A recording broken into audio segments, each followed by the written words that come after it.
Hi there and welcome back. What we're going to look at today is we're going to look at this thing called Hess's law. To put simply, Hess's law, now this definition that's going to come up is maybe a wee bit complicated, so I'm going to read it out and then I'm going to explain it in words that maybe make a wee bit more sense. But an enthalpy change of a chemical reaction is independent of the route taken. Now what this means is that sometimes you get reactions that can go in different steps. You make a reaction that takes you from X to Z as a straight through one step, and that would have an enthalpy change, and we'll call that enthalpy change 1. Now what might happen is you might also have a reaction that can go from X to Y, but then Y can go to Z, and we'll call the enthalpy change from X to Y delta H2, and we'll call the enthalpy change that goes from Y to Z delta H3. Now what Hess's law means is that the enthalpy change going from X to Z must be the same as the enthalpy change going from X to Y and then from Y to Z. Those two added together, because the enthalpy change for a chemical reaction will be the same no matter what route you take, if that makes sense. It doesn't matter how you get from reactants to products, the overall enthalpy change will be the same. So actually, delta H1 will be the same as delta H2 plus delta H3. And we're going to be using that as we go along. It's a wee bit like if you were trying to jump over a kind of cliff to another cliff. You could jump and you would use some energy involved in jumping and come back down, or you could climb down these as if they were like a set of stairs and then climb back up the other side. And as you know, it's easier to climb down a set of stairs than it is to climb back up them.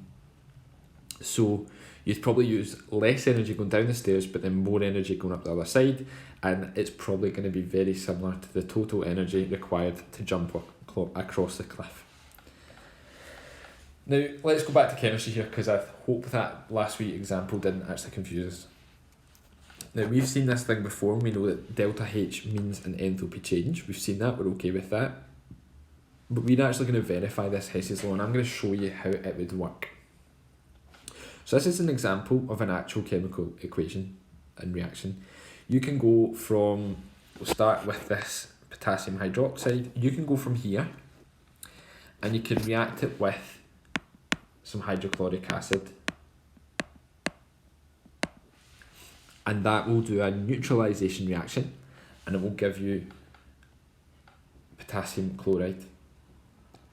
Or you could add it to some water first, so you would have an enthalpy of solution. That would be what that delta H2 is, and then you would then add the acid, and that would be an enthalpy of something called neutralization. Now you've done this before when you've added an acid and an alkali together, and you know that there's always a temperature change when you do that. Now that's what that delta H3 is, that's what enthalpy of neutralization is. So there would be an energy change involved there. And what Hess's law would be able to do is you would be able to say that delta H1 was equal to delta H2 plus delta H3, because it's the same overall change. You're just going in a different step. Obviously route 1 is a single step process and route 2 is a two-step process, and we're saying that all of these are exothermic. And if Hess's law applies, the enthalpy change for route 1 must be the same as the overall change for route 2. So delta H1 is equal to delta H2 plus delta H3. And we can manipulate that as we go forward to work out energies that we don't know. Okay, so the whole idea of Hess's law is you might be able to do a few reactions or a few steps of reactions that you can work out the enthalpy change for, but there'll be ones that you can't actually carry out. So you would use Hess's law to work out what the theoretical energy change or theoretical enthalpy change would be. This is what would happen if we were in school. We'd be doing an experiment, and what you would find out is that if you were to go through route 1, you've got this enthalpy of solution and neutralization all happening in the 1, because you've got these solid KOH and you'd be adding some acid to that. That would be a one-step reaction. That would all happen there. You would get a temperature change. Obviously, you'd measure the initial temperature, so the temperature of the acid before you started, and then you would measure the temperature of the mixture of your acid and your potassium hydroxide, which will neutralise to produce some potassium chloride. There will be an increase in temperature there, so that final temperature we'd record, and then we can use the temperature difference to do our enthalpy of neutralisation there, and it would be Cm delta T. And we would work out the energy change for that. Then we would then split up and we would do like the root 2 one. So we would add in some water first, the same idea. You would measure the initial temperature of the water and then the final temperature of the potassium hydroxide dissolved in the water. You'd find that it would have increased, okay, so then you would work out the enthalpy change, Cm delta T, and then you would add in some hydrochloric acid. You'd measure the temperature of both the acid and your dissolved potassium hydroxide, and then you would add your acid and then measure the final temperature, and you would work out the enthalpy change. What you would find is, and this actually does usually work quite well, is that the enthalpies would be the same in total. So delta H1 would be equal to delta H2 plus delta H3 added together. So we would have done this in school, but there's no videos online to show that, so you'll have to take our word for it. But promise, it does work. This is going to be a chance to get some practice in and trying to show how to do these. Here is a past paper question, actually. It's a multiple choice. And the whole idea is that if you've got like a one-step process or you've got a certain process, then the total enthalpy change of that will be the same as all the other steps added together. This one's a wee bit more complicated because it's asking for the enthalpy change, the delta H value in kilojoules per mole for Z to Y. So it's this one here, delta H. Now, what I would draw your attention to and how to do this is you can see that those arrows are pointing, so the reaction will go from W to Y. So both of these enthalpy changes, the two routes that you could go, are actually two-step processes. So we're going to have to manipulate these a wee bit. We want to turn the arrow for this to make it go another way. And I'm going to actually change the colour of my pen here, if it will let me do it. Oh, I can. There we go. And I'm going to go, we want to work out the energy change from here to get this missing bit. So in order to do that, we want to go this way, then that way, then that way. Because that arrow that I've just drawn in is pointing the other way, this means that we're going to have to flip that reaction. Another way you can do it, I'm going to show you as well, but we'll do this way first. So you can add up all the enthalpy changes. So delta H is going to be, obviously, you're flipping that, which means you flip the sign. So that'd be plus 210, take away 50, take away 86. Oops. And then when you add all that together, it gives you plus 74 kilojoules. So the answer is going to be A. I'm going to show you another way to do this as well. And this might actually be easier. I think I prefer this way. What you could say is that pretend that I've not got any pen markings here. I know that this is the energy change for for the two steps for that one route, and this is the enthalpy change for the other two steps for that other route. We know that they'll be the same total energy for each, because of Hess's law. So you could say that minus 210 plus your delta H that you don't know is going to be the same as minus 50 plus minus 86. So to simplify that, if you add these two together, it becomes minus 136 And if I want to get rid of that minus 210, I just add it over and change side, change sign. So that becomes plus 210. Again, it's the same idea, I've just flipped it, so it doesn't matter which way you do it, you'll still get the same answer. So when I do that in my calculator, I get plus 74 kilojoules. So therefore, my delta H is that. And that's how I do these equations. I can either work it out using the arrows and playing about with them, or you could start to work it about manipulating these. Okay, I think this is probably the better way, and I think makes more sense to me, but it's up to you. Hopefully that's making sense. I'll go back so you can just pause if you need to. Let's have another practice at a similar question. Here we've got one here. We've got a one-step process, which is given to us. Is this one going here? Or you've got this two-step process going here. Now, the arrows are all pointing the next way. We're not having to flip anything. We could do this a similar way. If you wanted to get that enthalpy change, you could easily flip this one to make it go that way. And if you flip it, then you're changing the sign. So that enthalpy change could be minus 394 plus 283. And that would give you plus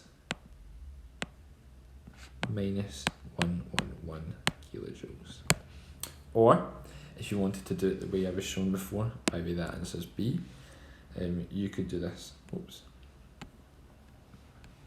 You could do it this way.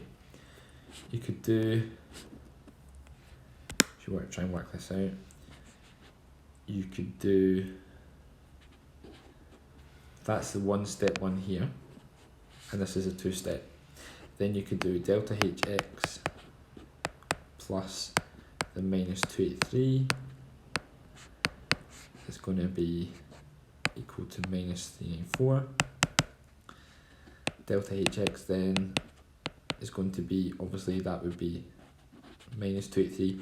You would swap that over, so you'd be doing 394, and then that becomes plus 283, and it gives you the same answer, minus 111 kilojoules. And that is you for that. Hopefully that's making sense. It's about using these energies and flipping them to basically get the pathway you want. These tend to come up now and then, but it's just about the same idea. It's about flipping the reaction to make it for the one you want.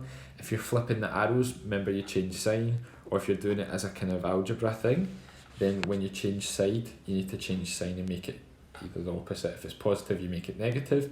If it's negative, you make it positive. And that's how you do them. Hopefully that makes sense.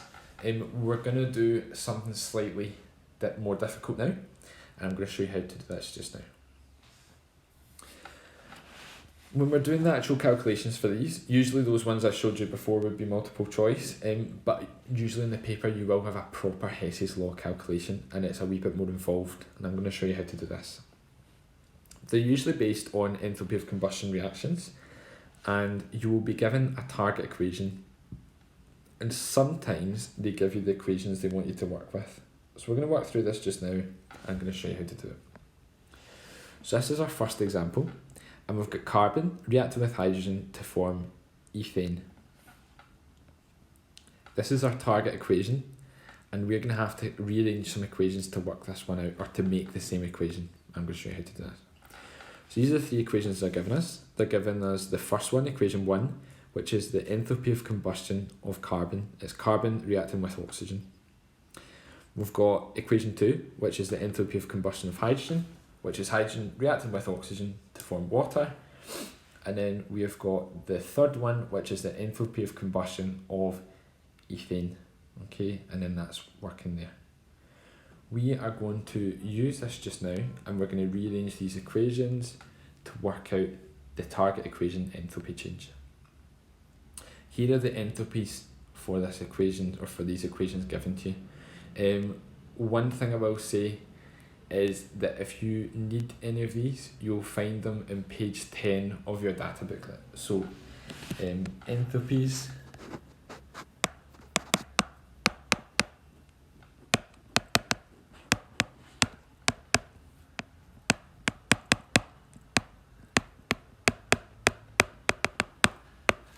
Okay, now they don't give you the equations, but they do give you the enthalpies of combustion there. Okay, so they're on page 10 of the data booklet. Let's actually work through this one. Okay, so we're going to try and rearrange them to make the correct target equation. If we look at this and we look at equation 1, and then you look back at the target equation, it's close, it's almost there. We've got the carbon on the right side. However, there's a big 2 in front of the carbon in the target equation, and there isn't one here. What this means is you're going to need 2 lots of the first equation to make that into the target equation. So we're going to times this by 2, which means you're going to put 2CS, 2O2G, and 2CO2. When you do that, you also have to times enthalpy by 2. The same with equation 2, there's 3 molecules of hydrogen in that target equation, but there's only 1 in your equation number 2. So you have to times the whole lot by 3, which involves putting a 3 in front of each thing in the equation, or times in a 3, which means I've just made myself a wee mistake. You don't just put a 3 in front of it. What you have to do is you actually need to times it by 3, and because we've got a half there, that actually becomes 1.5. Okay, so don't make that mistake. It's quite easy to do. For this one here, this has actually got the right number of molecules in the equation. We've got 1 C2H6 there, and we've only got one here, so that's working. However, it's the wrong way around. It's on the wrong side of the equation, so we're going to have to reverse this equation, which means this enthalpy becomes positive. I also missed out 3 times by 3 there. We're going to write out these equations again, and then I'm going to show you how you can verify to make sure that it's the right thing you're doing. So we'll write out equation 1 again with the correct numbers. So it'll be 2C plus 2O2 2CO2. You want to put the state symbols in as well, because sometimes, that's a wee S actually, not a gas. Sometimes you might have a state change, and that would be your enthalpy. So it's a good idea to to be careful about that. Then you will have this 1 times 3, so it'd be 3H2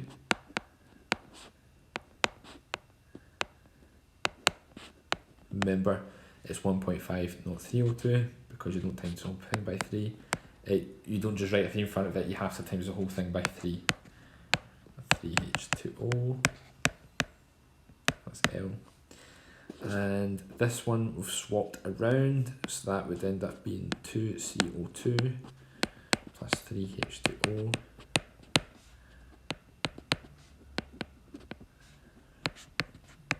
C2H6 plus 3.5O2. Now, this is nearly there. One thing you can do to make sure you've got the right thing is to cancel out things that are on both sides. Okay, so do you notice that we have 2 CO2 up here and 2 CO2 down here? That means they cancel out, we don't need them anymore. You've got 2 plus 1.5O2, which is 3.5O2s, so they will cancel out with the 3.5O2 down here.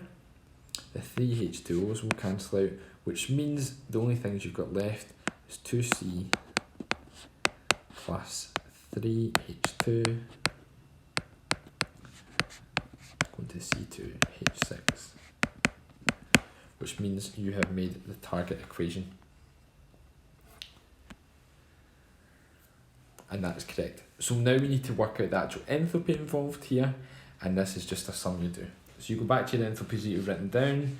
Obviously this is going to be minus 3924 times by 2 plus your minus 286 times by 3, and then you're going to add 1561, and in total when you add all that up you will end up with a number of, sorry, I'm just going to put the right values in so you can just check them as you go. That is going to be minus 788 This is going to be minus 858. And this is going to be plus 1561, that's okay. So that just stays the same. And we are going to get a total enthalpy change here of minus 85 kilojoules per mole.